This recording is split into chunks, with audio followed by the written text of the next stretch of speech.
Hello traders, hope you're well. Got a brilliant day trading video for you today. I think you already know the stuff I'm going to show you today you're not going to see on any other trading channel in the world.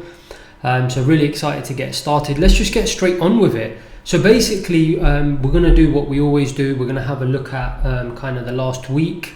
I'm also going to set you up for the next week. So kind of 10 minutes I think is all you need, and in that 10 minutes you're pretty much ready for the week. I don't think you need to watch anything else, but let's get on with it and show you that. So essentially we talked about this last week. Forget about the trend line. It's not. People made a couple of comments saying Envy drew a trend line, and actually, as you guys know, I think all technical analysis is nonsense. But at the end of the day, I'm pointing out the direction, and the pullbacks have been quite consistent in the market. And I've said it before, this is going to set you up for any market you're trading, whether that's Forex, equities, commodities or crypto. I've said it many times, okay? This market, the S&P, drives every single market. Money goes in and out of all the assets concurrently, so obviously everything is driven by the same factors. Now, as you can see, we have kind of got to the tipping point of where our previous retracements have been, so very, very interesting, and that's kind of what we're going to look at. And there's no denying we've had no all-time highs now since the start of September, so you can't deny that something is kind of, I wouldn't say changing is an extreme word, but something is definitely worth paying attention to. What is that? Let's go and have a look. So as always, like to kind of have a look at what happened in the last week. We're going to be focusing on CPI, which was at the start of the week, and then retail sales. We're going to see that fundamentals remain very, very strong. Retail sales did surprise. They came in on the upside. The market did rally on Thursday, as I'm about to show you, but we still sold off on Friday and generally over the week, so be interesting to see why that was. Retail sales, just to note, right, so we were up 0.7%, so a strong number, but it was driven by non-store retailers. I believe restaurants and bars showed no growth, so it kind of shows the Delta kind of impact is still there. The Delta variant COVID impact is still there. We're seeing a little bit of a shift from obviously goods into services, essentially, driven by Delta scare still being there. So let's actually have a look at that on the charts, as we always do. If I flick forward, you can see here on the chart that I always like to look at, and as always, just credit to my previous employer, where I learned pretty much everything from, one of the best investment banks in the world, Barclays. I say it every time because it's true. So here you can see on the chart real quick the inflation number. So we started off the week with no data of note, right? And the Fed was in its blackout period ahead of next week's FOMC, which is going to be really important. So the market kind of just drifted nowhere on Monday. We then had a sell-off. Wasn't necessarily driven by CPI. The CPI number was slightly off, which we can see here, 0.3%. To me, that's kind of positive because it kind of aligns itself with what the Fed has been signaling to the market, that inflation is likely to be transitory, but it's too early to say. It has slowly started to come off, so we're off the peak, but it's still too early to say, and don't necessarily think it had a massive impact on the market on that day, as you can see, and that's shown by the next day, right? Often we get the clue the next day, where we retraced basically the entire sell-off on Tuesday. So clearly these were all just flow-driven moves and a kind of directionless market.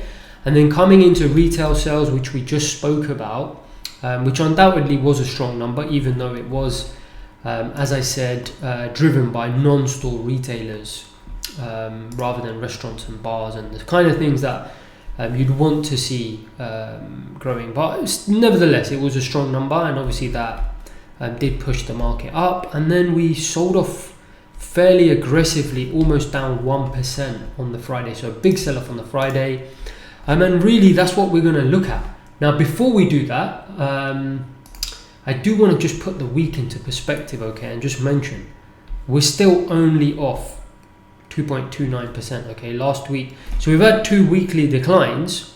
I believe it was just over, I think it's about 1.5% last week and 0.5%, just over 0.5% this week. So we're off 2.29%. Really, we're not anywhere near in 5% correction territory. So we've still got space before we can really start saying that the market's shifting to the downside. And I'm going to show you that. We'll come back to this in a second, but just very briefly, you can see here 2.29% off the all-time highs. We have just nowhere near the 5% correction mark.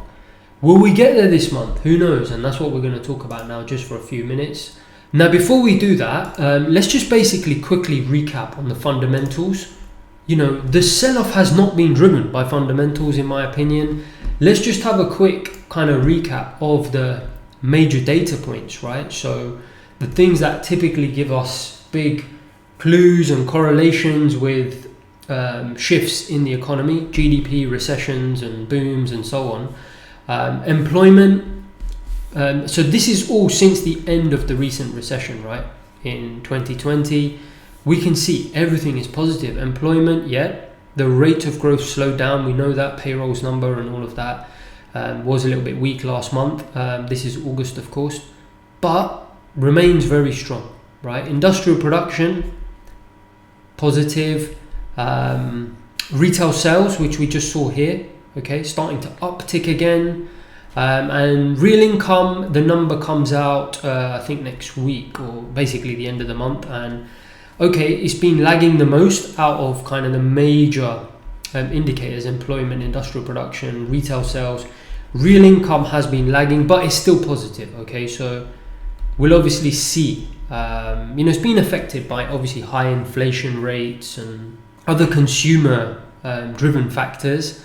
Obviously consumer confidence has been fluctuating, so that's had an impact, but basically the economy remains strong, right? We've got some supply constraints in terms of what companies can produce, but demand remains fairly high. Earnings estimates, rightly so, remain high, so everything looks positive from a fundamental perspective. So why is the market still selling off? Well, this is where it gets interesting, right? And let's go through this exercise together. This is where you really need to start stepping up to the plate if you want to succeed in this business. And I've said it many times before, forget about all those ridiculous squiggly lines on your chart. Order flow is obviously where it's at, but it's also quite useful to have a broad perspective. So these are the factors, let's be honest, that the market is focusing on, and maybe why there was quite a bit of volatility last week and the week before, and we've seen a bit of a pullback despite strong fundamentals. The Delta variant, so Delta case numbers are kind of stabilizing, but yet to really see any sharp declines in that. So it's still a big question mark, okay? So the market is grappling with this. It's like torn between, should we start to price some of this potential case numbers coming off in now? Maybe not. It's too early to say, and I think the market is showing that it's still got some uncertainty around the Delta variant. How quick is the reopening of everything post this summer period? Kids going back to school, shops reopening now that COVID restrictions have obviously been eased off. How successful will that reopening be? A lot will depend on obviously the case numbers, and it's reflected also here. I've talked about schools reopening, unemployment benefit expirations. A lot of this I talked about it last week. If you check the Institutional Sunday, Delta variant and supply chain disruptions are very heavily linked together, because obviously if case numbers come off, more people will be happy to go back to work, which in turn will help companies build inventories, which again will be a positive effect because they can meet rising demand, right?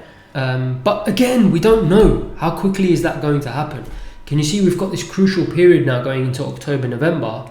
I talked about it last week as well, where the GDP forecasts have come down for this year and pushed up into next year. So people think that in the medium term, some of these things may take a little bit longer than expected. So obviously that's a potential worry, or at least a question mark on, are equity markets likely to continue rising, or are they likely to have this kind of medium term pause until the market gets clarity over that.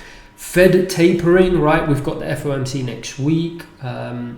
Their focus is, more on a little bit on COVID, of course, because indirectly it drives the labor market and so on, as already mentioned. But ultimately, they're focused on the headline numbers, right? Labor market and inflation. Inflation does continue to be slightly high. It's coming off the last couple of months, but it's still too early to say. Payrolls, another couple of weeks before the next number comes. It's going to be the first number since the surprise last month, which was a very low payrolls number. So again, question mark. You can see where I'm going with this. We've got I think it's the $5 trillion infrastructure bill that the US politicians are trying to pass at the moment. That will obviously have impacts on corporate tax rates, because they need to raise the money, don't they, to spend all of this. So who's that going to impact? Is it going to impact small businesses, big businesses? There's a lot of questions to be answered there. And then finally, we did have some impact from options expiry and dealers obviously being long of gamma and needing to unwind that. I'm not going to get into all that detail because it can get quite complicated, but also very interesting quarter end, right? For a lot of pension funds, these so-called 60-40 pension funds, for example, they might have 60% in equities, 40% in fixed income, so bonds and more liquid instruments. And I think I read somewhere that because as the market rallies, the equity exposure goes up automatically, went up to something like 65%. So they want to obviously sell some of that off towards the quarter end, which happens to be September. So that probably did have some negative impact. Both of these factors, the options expiry can be a little bit unknown in terms of is it going to be a positive or a negative impact, but looks like it had a sell-off impact. There are reasons for that, which I'm not going to get into. Could talk for hours about that. But again, you can see that a lot of question marks over these factors. And I believe it's a combination of some of these flows, right, which you tend to see around, obviously, this time of month with the options expiry, big funds rebalancing their portfolios. So again, not going to be fundamental driven. They just need to rebalance. So they're going to be rebalancing. Market was probably, quite toppy anyway, because we've obviously had this big rally in the year, already up 20% year to date. And then uncertainty, big uncertainty. I'm not going to call any of this stuff. I've already said to you in the last Institutional Sunday what I think, that a lot of these factors will maybe not come back as strongly as people want them to, and temporarily stay, quite, wouldn't say weak, but dampened. And then into next year, I think we'll see a bounce back as Delta numbers take a little bit longer to come off and people get more confident to get out there and so on and so forth. These things will take a little bit more time than I think everyone's expecting. So for me, I think that probably suggests that I'm expecting the market to be a little bit softer. Not necessarily have a big sell-off, but, I think there's a lot of question marks about whether we're going to see another rally into year end. So, and it's in particular for the next 2 weeks. We've kind of let's just go back to that first chart. So actually, this is probably the most relevant chart here. Big question here is, do we get back down to kind of like a 5, which is healthy, a 5% correction in the next few weeks? I think it's possible. Obviously, I'll play it day by day. But next couple of weeks are going to be important. So we've got the payrolls. We'll see whether the Fed want to wait for payrolls before they make any announcements on tapering, which kind of just leads me on to essentially the final kind of chart I wanted to go on, kind of explain to you or go over with you guys the kind of week ahead. FOMC is really just going to be where all eyes are, and it's important. So we'll see whether the FOMC want to wait for more data, essentially, which is what they've been saying a lot of, or whether they could say surprise the market and actually start giving some clues as to where some of these asset purchases start to pare back. Why is that important? So final couple of charts, then we're done. Well, it's important because ultimately there is a big correlation, obviously, between the Fed's balance sheet and the S&P 500. I mean, let's look at it here. It's pretty much been correlated 1-to-1, right? The Fed has been building its balance sheet, right, massively, obviously supporting the market. You can see that in this area, but just generally over the last 20 years, if you look at the end of quantitative easing and kind of what's been happening, we have seen, with a slight lag, some pullbacks, some moderation in the, you can see it, forward returns moderated, some moderation in the stock market post tapering. We haven't seen obviously massive declines, and I'm not suggesting that. Like I said, we're still off only 2.2%. Even if we pull back 5%, still a very healthy correction, which looks plausible according to what you see here. End of quantitative easing, and we tend to see some moderation, so we may well see some sideways movement going into the year, and we may see some declines over the next couple of weeks. And a nice way just to wrap that up, because I like to just back up everything I say with data, is you can see that here. This is the final chart now with the seasonality. Let's look at the day-on-day seasonality, right? Since 1985, we can see into the second half of September, the sell-off really starts to accelerate. I'm not saying that's going to happen, but that's what seasonally has happened. And again, volatility also picks up, and I mentioned that last time, so that could help to drive this type of move. And then again, the September seasonals, we already know, tend to be quite weak. Now, hopefully that was useful for you. Check out the best video to watch after this is my video, Orderflow Trading Basics, especially if you're new to Orderflow. Great video, 5-minute video explaining how you can get into Orderflow. See you next week.